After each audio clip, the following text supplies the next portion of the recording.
আসসালামু আলাইকুম রহমতুল্লাহি ওবারাকাতু। কি অবস্থা সবার, কেমন আছেন? ওয়েলকাম করছি আমার নতুন একটা ভিডিওতে। থাম্বনেল এবং ব্যাকগ্রাউন্ড সাউন্ড শুনে বুঝে গিয়েছেন অবশ্যই এই ভিডিওটা কি নিয়ে। চলুন আপনাদের সাথে বিস্তারিত শেয়ার করি। ভিডিও ভালো লাগলে অবশ্যই লাইক, কমেন্টস এবং শেয়ার করবেন। আর ইউটিউব থেকে দেখলে অবশ্যই ইউটিউব সাবস্ক্রাইব করে দিবেন। আসলে আজকের ভিডিওটা করার জন্য আমি খুবই এক্সাইটেড ছিলাম, কারণ প্রবাস জীবনের অনেক দিনের অপেক্ষা। বাড়িতে যাব এবং ভিডিও করব, সবার সাথে শেয়ার করব, সেদিনটা অবশেষে চলেই আসলো।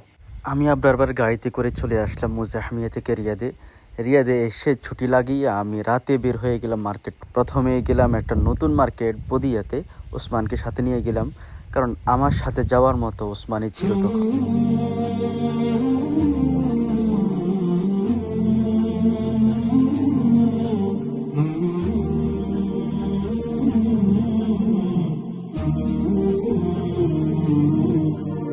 إلهي لا تعذبني فإني موقر بالذي قد كان مني وما لي حيلة إلا رجائي وعفوك إن عفوت وحسن ظني.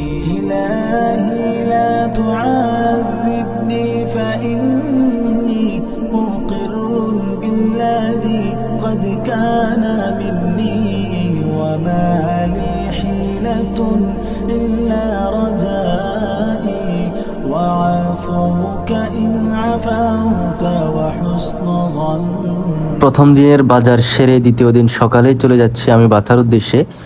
বদিয়া থেকে বাতার বাস পাওয়া যায়, আমি বাস কাউন্টারে অপেক্ষা করতেছিলাম বাসের জন্য। চলুন সিনেমাটিক ভিউ এনজয় করতে করতে আজকের মার্কেটটাও সেরে ফেলি। كم من زلات لي في البرايا وأنت علي ذو فضل ومن.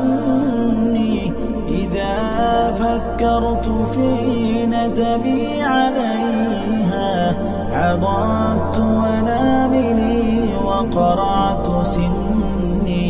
فكم من زلات لي في البرايا وأنت علي ذو فضل ومن. তো ফাইনালি দ্বিতীয় দিনের মার্কেট শেষে বাতা থেকে একটা লেমোজিন নিয়ে চলে যাচ্ছি বদিয়ার উদ্দেশ্যে। আর এগুলো হলো তৃতীয় দিনের ভিডিও ফুটেজ। মানে তৃতীয় দিনও আমার আবারও বাতা আসতে হয়েছে, কিছু সামানা বাকি ছিল, সব কিছু পাওয়া যায় না সব সময়।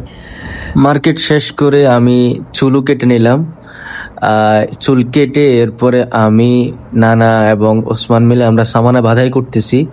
আসলে প্যাকেজিং আমি ভালো পারি না, ওসমান এ ব্যাপারে খুবই দক্ষ। মানে ওসমান সব কাজে মোটামুটি এক্সপার্ট, আমি হলাম ভাই সবচেয়ে বোকা এবং সবচেয়ে অলস।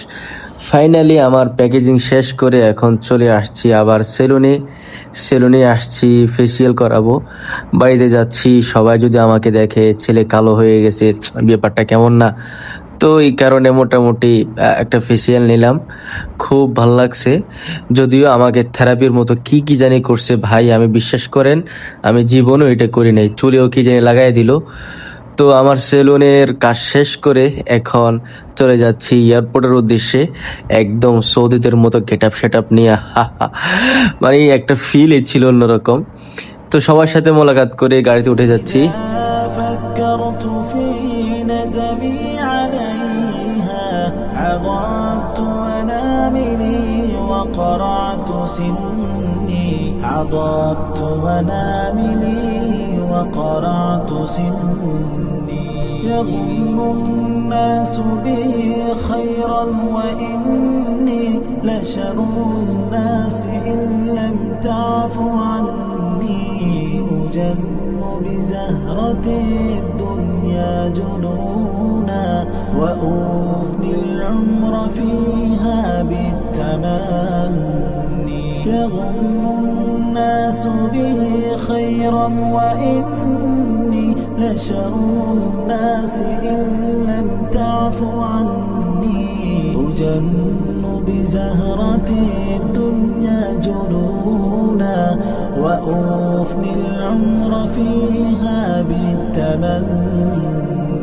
وبين يدي محتبس طويل كأني قد دعيت له كأني ولو أني صدقت زهد فيها.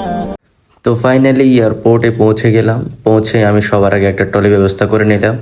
ব্যবস্থা করে আফসার এবং নানাকে বিদায় দিয়ে আমি কিছুক্ষণ অপেক্ষা করতেছিলাম আমার জন্য। মাসুম ভাই, হুসাইন ভাই, শাহাত আল মাহাদি ভাই, সাদিকুল্লাহ ওমর সবাই আসতেছে দেখা করার জন্য। আসলে ওনারা আমার সাথেই আসার কথা ছিল, কিন্তু আমার টাইমিংটা মিলতেছিল না। আমি খুবই তাড়াহুড়োর মধ্যে ছিলাম। পাশাপাশি আমি একটা আমার ডকুমেন্টস মাসুম ভাইকে সেন্ড করছি, ওটা আমার জন্য নিয়ে আসতে। তো মাসুম ভাই, হোসেন ভাই ওনারা সবাই আসছে, ওনাদের জন্য কিছুক্ষণ অপেক্ষা করছি। তো সবাই ভিতরে চলে গেছে, আমি একমাত্র বাইরে ছিলাম।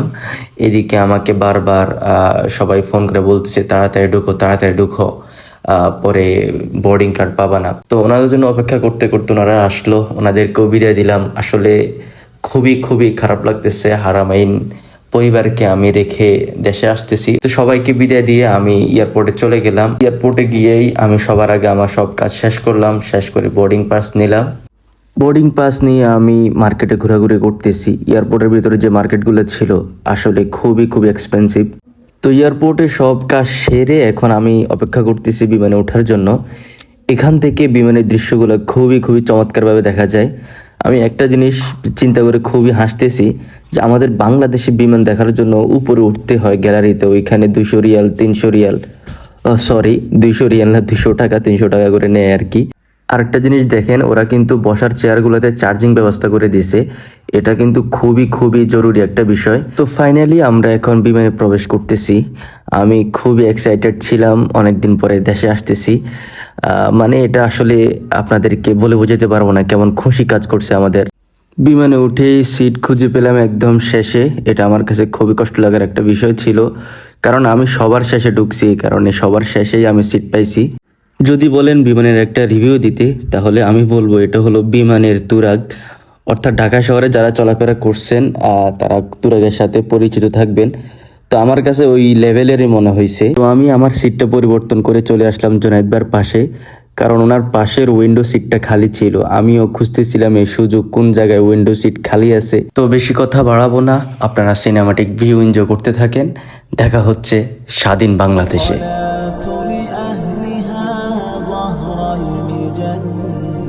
وبين يدي محتبس طويل كأني قد دعيت له كأني ولو أني صدقت زهد فيها قلبت لأهلها ظهر المجن قلبت لأهلها ظهر المجن। আলহামদুলিল্লাহ, অনেক ভয়ভীতি কাজ করার পরেও আমরা সহি সালামতে বাংলাদেশে পৌঁছেছি।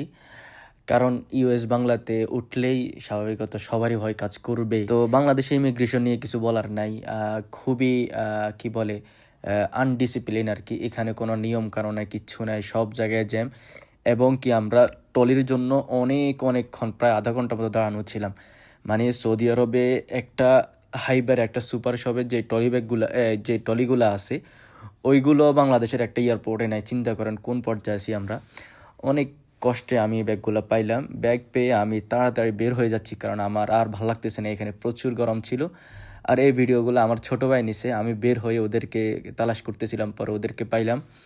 বিমানবন্দরে এসে যে জিনিসটা আমার কাছে সবচেয়ে বেশি ভালো লাগছে, আমার 2 ভাই এবং আমার মামা আমাকে ফুল দিয়ে বরণ করছে।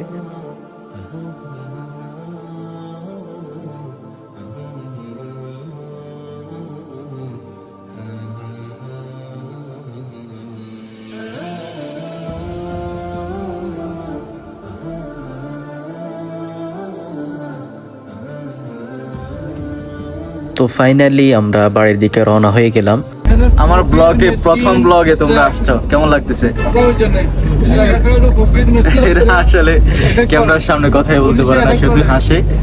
যাক আলহামদুলিল্লাহ নিরাপদে এসে পৌঁছাইছি, এটাই অনেক। সাথে মামা আছে, 2 ভাই আছে আলহামদুলিল্লাহ। তোমাদেরকে অনেকদিন পরে দেখলাম, ভালো লাগলো। 3-3.5 বছর পরে। তো তুমি তো আগের মতোই আছো, একটু মোটো হয়েছো। ও মাশাআল্লাহ, আমার থেকেও লম্বা হয়ে গেছে। তো ঠিক আছে, আজকের ব্লগ এ পর্যন্তই। সকলে থাকবেন, সুস্থ থাকবেন, আল্লাহ হাফেজ। ভিডিও ভালো লাগলে অবশ্যই লাইক, কমেন্টস এবং শেয়ার করবেন। ইউটিউব থেকে দেখলে অবশ্যই ইউটিউব কি করতে হবে, সাবস্ক্রাইব করতে হবে। এটা ওদেরকে শিখাইতে হবে আস্তে আস্তে। ক্যামেরার সামনে প্রথম তো, আস্তে আস্তে ইনশাল্লাহ অভ্যাস হয়ে যাবে। সবকিছু রোড গাড়ি মনে হয় যেন আমার মাথার উপর আসতেছে, এই অবস্থা।